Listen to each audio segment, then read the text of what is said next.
بسم الله الرحمن الرحيم. اللهم صل على سيدنا محمد وعلى آل سيدنا محمد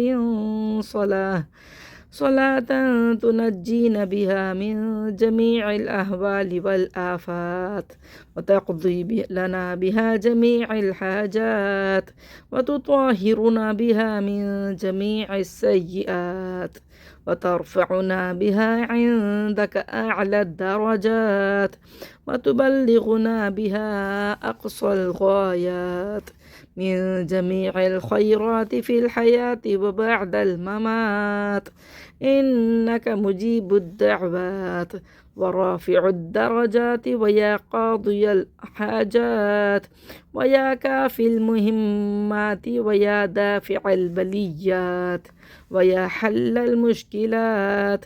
أغثني أغثني أغثني يا إلهي، إنك على كل شيء قدير.